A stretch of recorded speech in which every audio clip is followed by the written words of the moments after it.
Back in July, I told you to watch the device, not the court docket. On this one filing, I was wrong.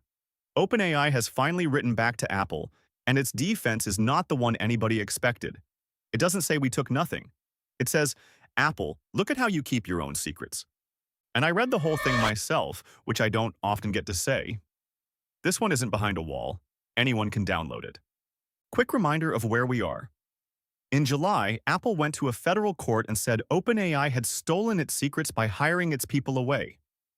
That was 9 months of bad blood turning into a case number. And then for weeks, nothing came back the other way. There are 4 claims in that lawsuit, and they point at 4 names. OpenAI itself, 2 engineers who used to work at Apple, and the hardware company Jony Ive helped start. This week, the answer landed. And you can tell the tone from the very first line. Then it takes a phrase out of Apple's own lawsuit and hands it straight back. Apple's complaint, it says, is rotten to its core. That's fun, but the insults are not the story.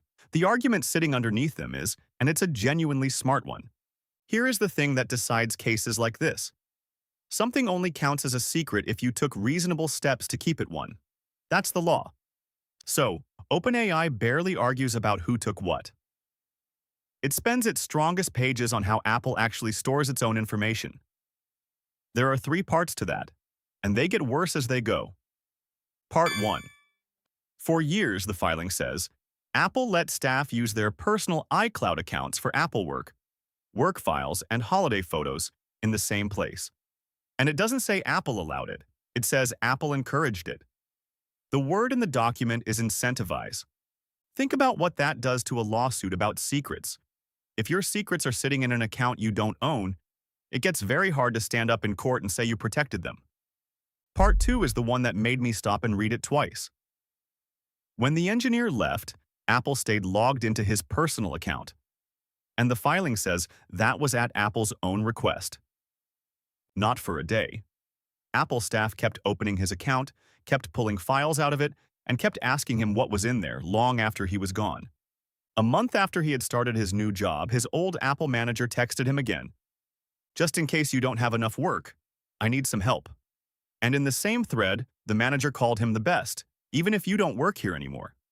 So the same company that says this man took things he shouldn't have was at the same time texting him to ask where things were. Part 3 comes from Apple's own lawsuit.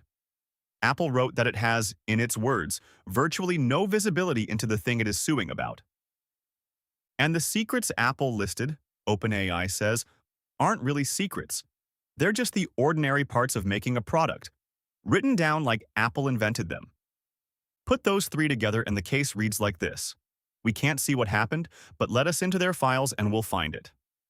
And OpenAI's whole answer is, that isn't a case, that's a fishing trip. They really lean on it too.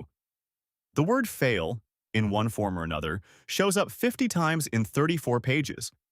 Now the other side, because everything I've just told you comes from one team's lawyers writing about their own client. Apple hasn't replied to any of it yet, and no judge has agreed with a single word. And winning this wouldn't mean nothing happened. A motion like this only argues the lawsuit is badly written. If it works, Apple can simply write it again. Apple's own claims are specific, and they are all still standing.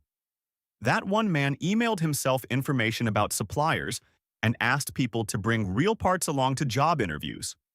None of that has gone away. So here's what I take from it. However this ends in October, Apple is now described, in a public court document, as a company that kept its secrets in personal accounts and left the door open behind the people who walked out.